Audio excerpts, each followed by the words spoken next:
बिस्मिल्लाहिर्रहमानिर्रहीम।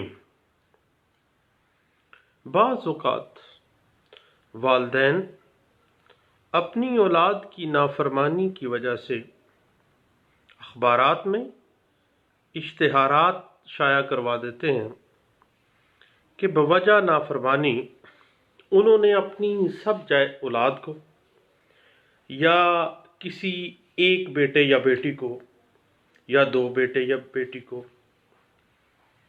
अपनी जायदाद से आग कर दिया है।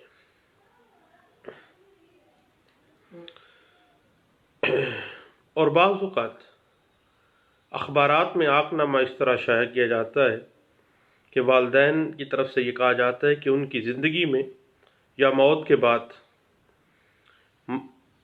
फ़लाँ फ़लाँ जायदाद में उनके बेटे या बेटी का या उनके किसी और वरसा का कोई हक़ नहीं होगा।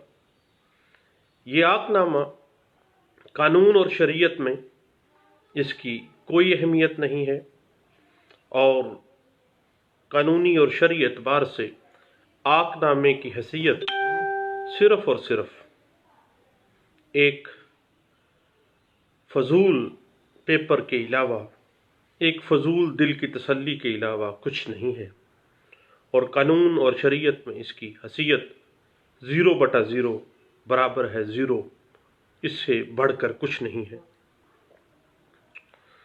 बल्कि बाज़ औक़ात मैंने बाज़ वकला को देखा, मेरे जैसे नालायक वकला लोगों को मशवरा दे रहे होते हैं कि आप अखबार में निकलवा दें फ़लाँ बेटे के वाले से कि उसका जायदाद में कोई हिस्सा नहीं है, बेटी के बारे में लिखवा दें कि हमारा जायदाद में उसका कोई हिस्सा नहीं है। शायद क्या बात है, आगनामे की किसी को जायदाद में से डिसइनहेरेंट करना शरीयत और कानून की नज़र में एक जुर्म अजीम है और कानून में कोई भी ऐसी दस्तावेज़ जो कि किसी शरई वारस को हक़ जायदाद से महरूम करने के लिए बनाई गई है, ख्वाह वो आगनामा है या कोई और इससे मिलती जुलती कोई तहरीर है, कानून की नज़र में, शरीयत की नज़र में कोई तसव्वुर मौजूद नहीं है और उसकी हैसियत 0/0 है।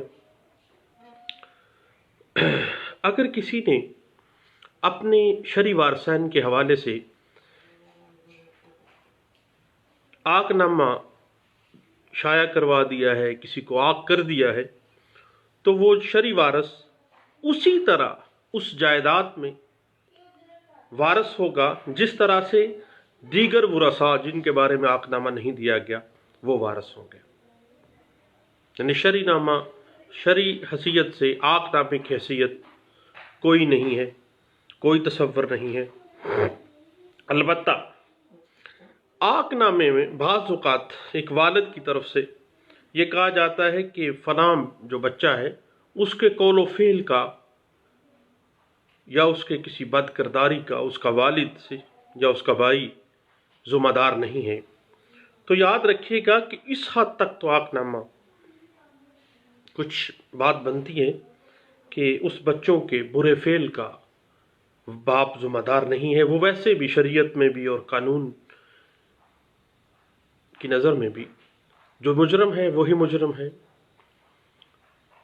कोई बंदा किसी दूसरे के अमाल का मुतकल्लिफ नहीं है।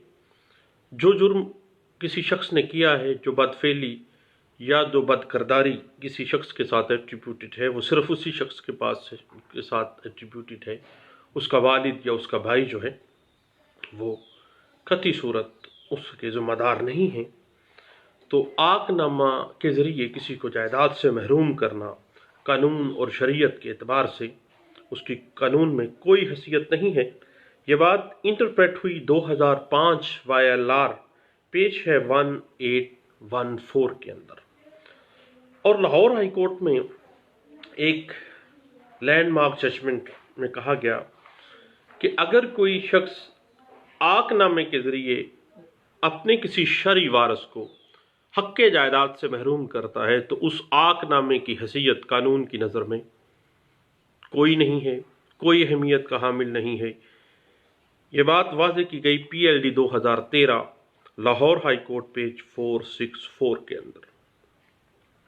और एक लैंडमार्क जजमेंट में आला अदलिया ने वाज़ेह किया कि अगर वालिदैन किसी को आकनामे के ज़रिए आग करते हैं तो उस आकनामे की हसीयत रद्दी के पुर्जे के अलावा कुछ नहीं है।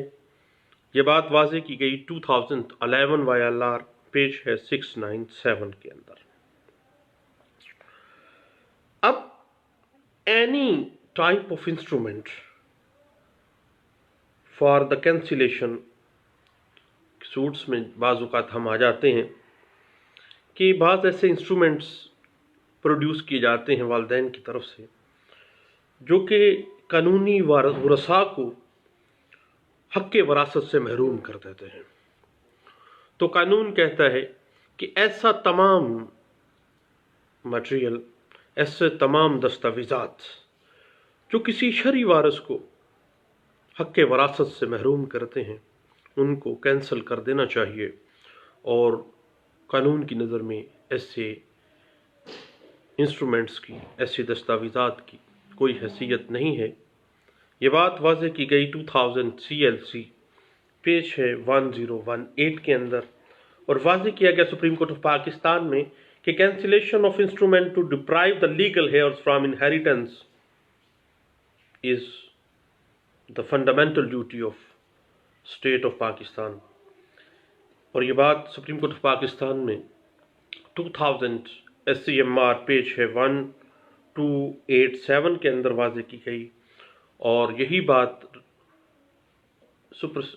वाज़ेह की गई थी 2000 YLR पेज है 2005 पेज के अंदर।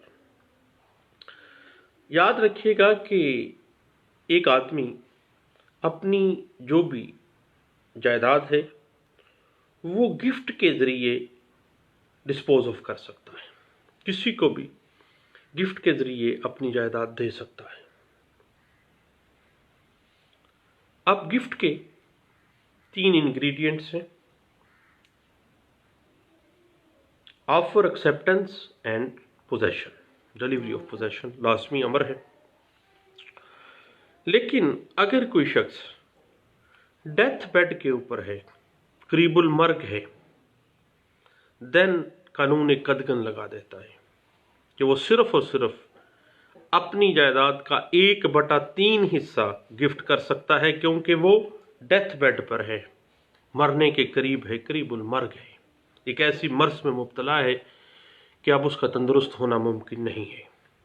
अब करीबुल मुर्ग होने की डेफिनेशन के हवाले से हम बात करते हैं कि 6 माह तक अगर कोई शख्स बीमार है और 6 माह तक, अपने बयान के 6 माह तक वो फौत हो जाता है 180 दिनों के अंदर अंदर, देन उसकी वो बीमारी जो है वो करीबुल मर्ग और डेथ बेड तस्वर की जाएगी।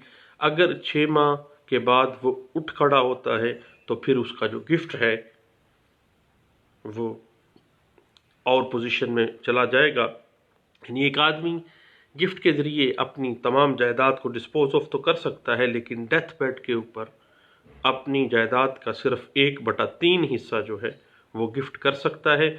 ये बात वाज़ेह की गई 2005 YLR पेज है 2752 के अंदर। और सुप्रीम कोर्ट ऑफ पाकिस्तान में इस बात को वाज़ेह किया गया था 2005 SCMR पेज है 1690 के अंदर। 2005 SCMR पेज है 1885 के अंदर इस बात को वाज़ेह किया गया। और वाज़ेह किया गया कि डेथ बेड के ऊपर 1/3 हिस्से से ज़्यादा जो गिफ्ट किया जाता है वो नील एंड वॉइड है।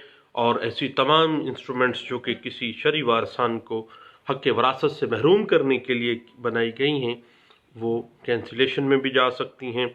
और ये बात वाज़ेह की गई थी 2008 SCMR पेज है 1384 के अंदर इस बात को वाज़ेह किया गया था। Thank you. अल्लाह हाफ़िज़।